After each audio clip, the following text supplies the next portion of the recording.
Hola, hijos de su madre. Welcome to another episode of No Manches. I'm your host, Sandra. I'm your other host, Fran. No, you're the co-host. No. Yes. We're both hosts. You're a hoe.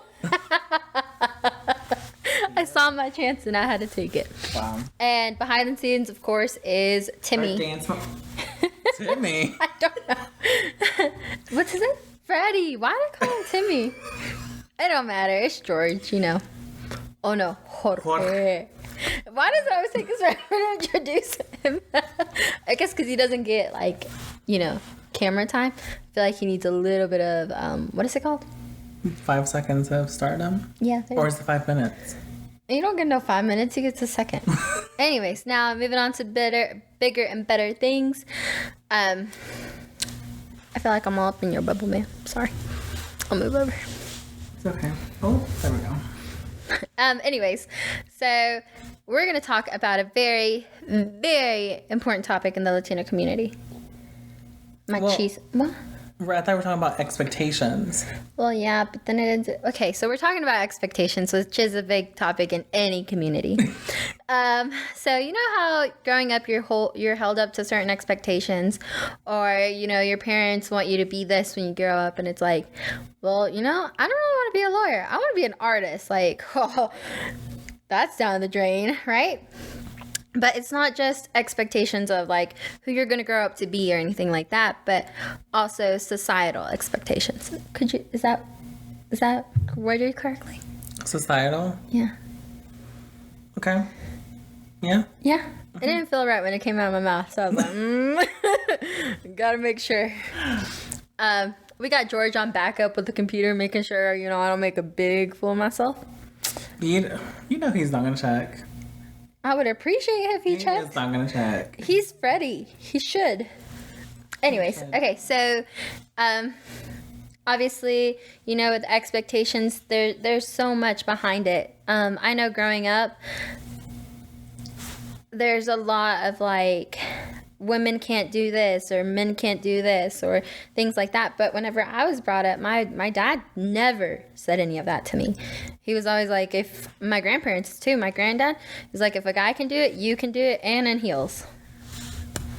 You know, maybe not, I may not be able to lift like 100 pounds like that, but I can do anything they can just with my own modifications.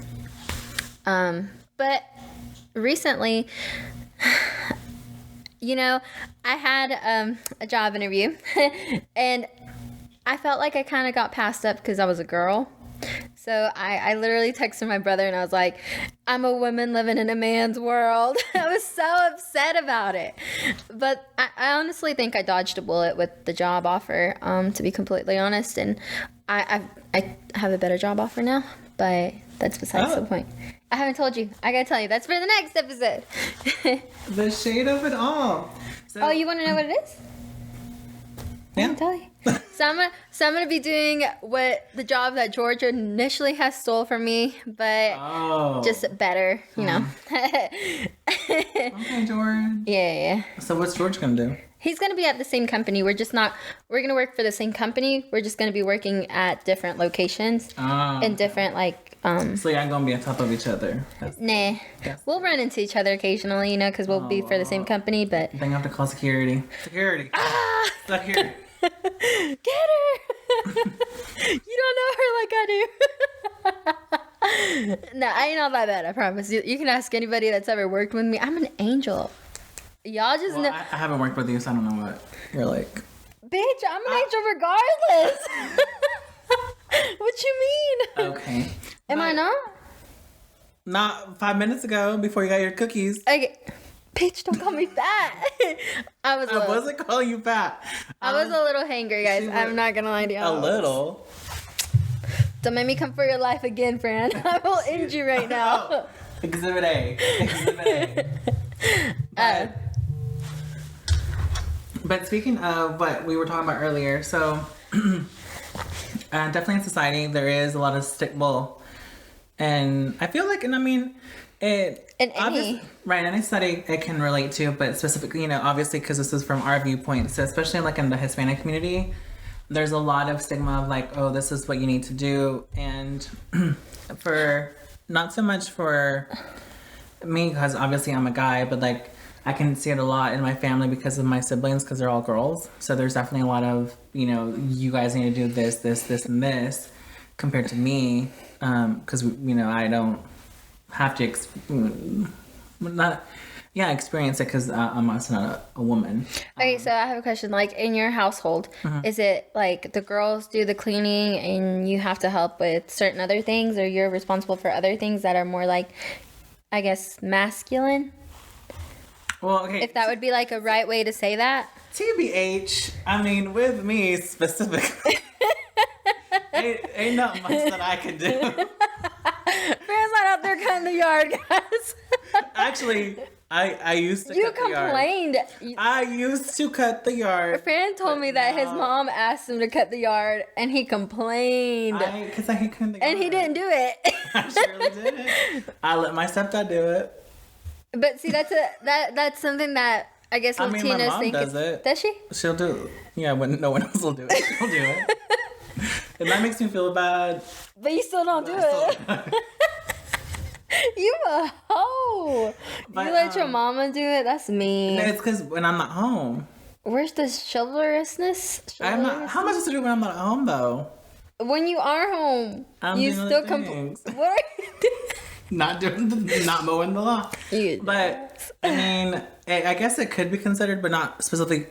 I can't relate to that because I'm not very. Like, I don't know. I mean, actually, no. I do know how to change a tire. I do know how to do that. But like, I called you when I had 2 flat tires, and what you said, I don't know how to change a tire. Literally, okay, maybe I woke him up at 6 in the morning, 6:30 in the morning. Okay, but you also called me at 6 in the morning. You lied to me then? No, I mean, I don't. I called like that day. That day, I called so many people. I was like, "Yo, I need help changing a tire." It was raining. I don't know how to change a tire. I'm sleeping.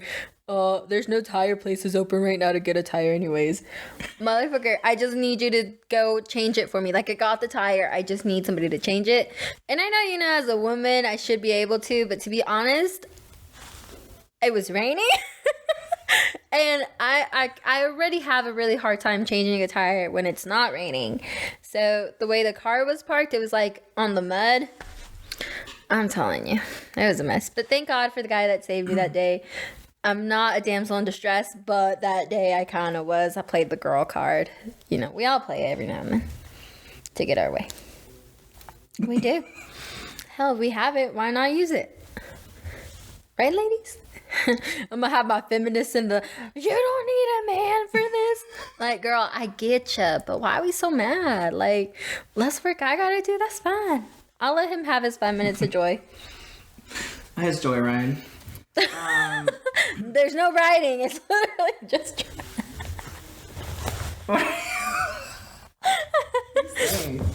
Anyway. You're so innocent. Okay, anyways, keep going. Going back to what I was trying to say, or to answer your question, it would be expected of me, but I have special accommodations, okay? I have a handicap car. Okay, not really. Yes, he does. Like, let's be for real. But I mean, I have heard. I mean, we don't really have like assigned duties at my house, but like we're all okay. Like with your little sisters, are there certain things that they're not allowed to do because it's unladylike? I mean, not really. I'm the one getting them in trouble for burping or picking their nose. What else? Your little ones are gonna see this and be like, why'd you say that? They do that. Okay, I'm gonna call them out. They do be burping and picking their nose. But I think I don't think that's being unladylike. I think that's just having manners. Okay, well. Anyways, But I feel like you would see like more boys doing it. than I actually girls. saw that today. My mom went to get her haircut, and the little boy, he was like 1, and he was sticking his finger up his nose, and it doesn't really bother me, but I have my Chunkies, my goddaughter, and she never did that. Like, she's never just went digging for treasure, and this little boy did. For gold. I don't. Does it matter? Yeah. Well, regardless, I had never seen a little girl do that. So to me, I'm like, ugh, that's such a boy thing to do. Like, that's what I was thinking the whole time. I was like, like, but I guess that's where the whole like guys are held to a standard and girls are held to one standard too. Yeah. So, but we say all those things to bring up like a very important topic as well, which is like machismo, which I have the definition of it, so everyone's clear on what it means. So machismo is defined as being the sense of being manly and self-reliant. It's a concept associated with a strong sense of masculine pride or an exaggerated masculinity, and it's associated with the man's responsibility for providing to provide for, protect, and defend his family. Like, I understand, like, as a man wanting to provide, because you are taught to be a provider, right? Mm-hmm. You're taught to be a protector and a provider. I feel like that's and defender. Right, that's what men are taught. Did you say protector? I'm gonna punch you. Isn't protect and defend the same thing? Yes, isn't it? I feel like it would. I feel like it is. Wikipedia definition. You use Wikipedia as your Yes, source? I did. Did you not learn anything in school? Wiki is not a reliable source. I use that as the definition. Anyways, let's go on. I use that as the definition. You could have used dictionary, Urban Dictionary. Okay, well, I didn't use it for the rest of my stuff. So. Okay. So anyways, but I feel like men are taught to be providers and protectors and things like that. But I've seen like the way my brother's been brought up, and I see the way Fran is and things like that, and even my cousins. And yes, they're providers, and yes, they're protectors, but I've never felt like, they've belittled me. Because I feel like with this exaggeration of masculinity, machismo, like, men tend to belittle women. Yeah. Like, you tend to have like this, I'm higher than you can't do this, you can't do that, or if I don't provide for you, you shouldn't even be getting it, you don't need to work kind of attitude. I've never seen that with the people or the guys that I've surrounded myself with. So to me, I'm just like, there's no need for that. Yeah, so there's no need. In my research, they compared like machismo like to us, or not to us, but like to everyone else, like toxic masculinity basically. So and have y'all seen that thing where it's like la toxica on TikTok? Yeah, it's, I guess, well, there's this thing on TikTok going around that's like, the girl like puts on a sticker on on her boy's car, her man's car, whatever, and it says la toxica, la novia toxica. Like, girl, why are you proud of that? Like, stop. It's like your man saying property of and then inserting his name. Like, the fuck? That's stupid. I feel like there was one thing where it says, I think it's all fun and games until somebody ends up hurt. Huh? There was like it was on a truck. It was a sign like looking for a toxic. We were together. The moment we both realized, we were together. We're like, for real. But as what I was reading too is that a lot of it it's like in the Hispanic culture, like a lot of why that is because obviously, a lot of these countries were colonized by Europeans. So specifically, it says like in the French Civil Code, they depicted women as like being dependent property, of men. So that's why a lot of like the early, Mexican laws, like, weren't as beneficial for women as they were men because of that. So, have you seen like Latina women? There's a lot of Latina women that still have like keep their maiden name and then write de Tinoco or de, what's your last name? Alonzo. So So it's like de, but it means like the de in there means like property of. I thought it was like of. Well, right, but it used to signify that you're now property of that person. Like in a lot of other communities as well, like when you get married, you technically become property of that person. Yeah. And like, I guess like seeing it from my point of view where I've never been like treated like that. Well, not by the people that love me. That it just, it shocks me. But these women, like, they leave their family behind and can't have like any kind of connection with them, any kind of contact with them. It honestly, I'm like, wow. And there's cultures where having daughters is like so downgrading. Like, when did being a woman become so awful? Or when did having a little girl become this bad thing, you know? Yeah. Yeah, definitely. I mean, there's like a story of someone I know where, obviously, you know, we talk about Mexico because that's, you know, what we can relate to. So obviously, you know, Mexico, for lack of a better word, it has an abundance of, you know, violence, drugs. Like, yeah, I could go on forever, you know, about the hate crime against women. Yeah, so I mean, that's so high. That's what I was gonna talk about. There's actually, did you know there's actually like a word that describes like the murder, like for a woman just because of their gender? What is it called? It's femicide. Femicide? So instead of homicide, and it's femicide. So in Mexico, they actually track that, and it's been on the rise like since since it started like 2014 like 15, where they started tracking it. When they started tracking it, and since then, I mean, it's increased 137%. Guys, that means like what? 5 years. Every 2 out of something women? Yeah, in Mexico. So in Latin America, 1 out of 3 women is like subject to abuse or, you know, things like that. But in Mexico, it's like 2 out of 3 women are subject to that.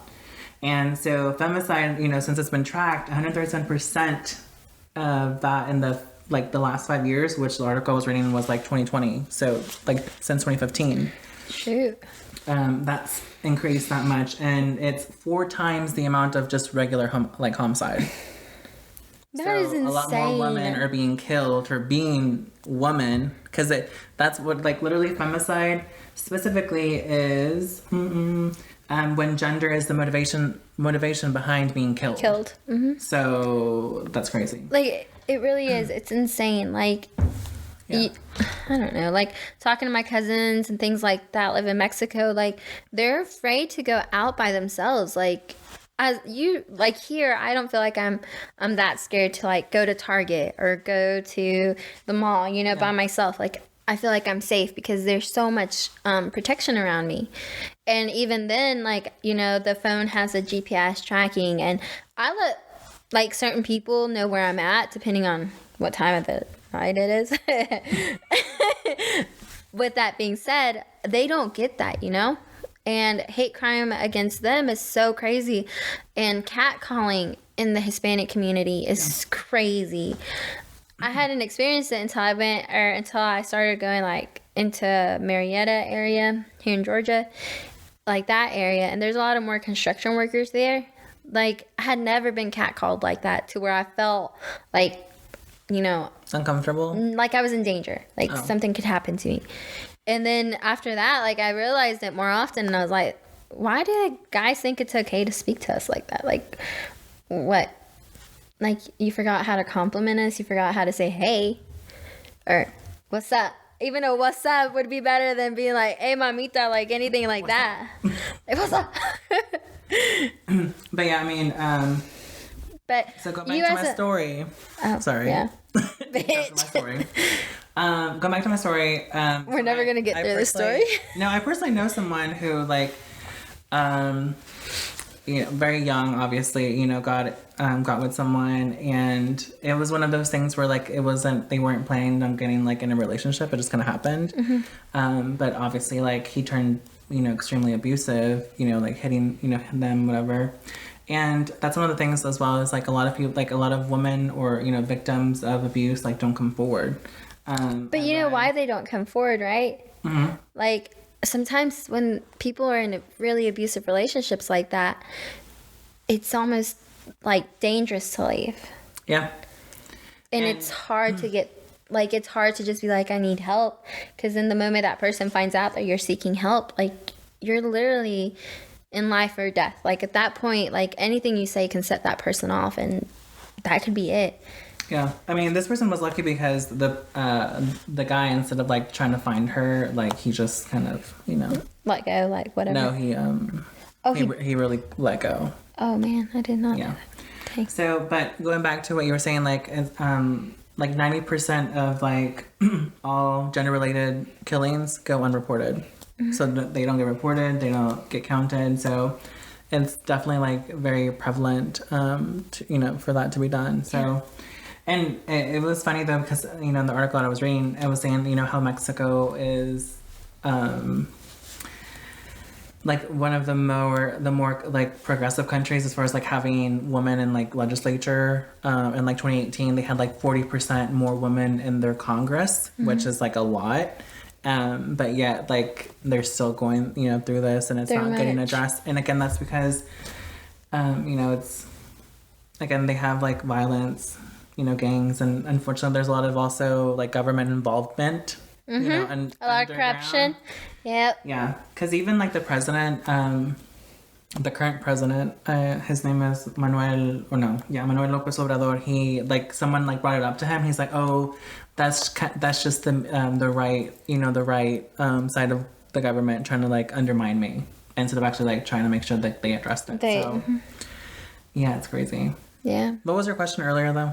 Have you felt like being a gay Latino, you've gotten some kind of, like, backlash about machismo, or, like, gotten like certain reactions because you're obviously LGBT? Yeah. Do you feel like you get treated differently, or, like, people look at you like you're less masculine or something like that? Yes. I don't, obviously, like, I don't experience it, or I don't notice it often, just because I'm oblivious to a lot of things. Fucking is, man. We gotta talk about everything that's happened around Fran, and Fran's like, really, that happened? Like, yes. But so I mean, I definitely didn't experience it, but growing up, I like, a certain part of the family, like, would call me things like butterfly, or I met one of Fran's uncles, and, like, you see him, and he would be like, you know, like, he looks tough, but whenever he talks to Fran, and he's just, like, this super cool, genuinely nice guy, but he carries himself very, like, I'm a guy, you know? Yeah, like, he's, like, the stereotypical, like, you know, manly man that you would, like, see in Mexico, but he's, like, when you actually get to know him, like, he's, like, really cool, whatever. But yeah, growing up, I mean, that happened, obviously, you know, but it would affect me then, when I was younger, but, you know, obviously growing up, like, you know, you kind of like Mr. Donald Trump, honey, you build a wall. bitch. And on that note, guys, we're gonna end this podcast. Tune in to the next episode, and in case you didn't know, it is Breast Cancer Awareness Month, so wear some pink and support your ladies, because, you know, everybody loves girls, and guys can get breast cancer too, so get checked. Bye. Don't forget to subscribe and listen to all of our streams. That there will be posted somewhere down here In the description bar and the podcast. See ya.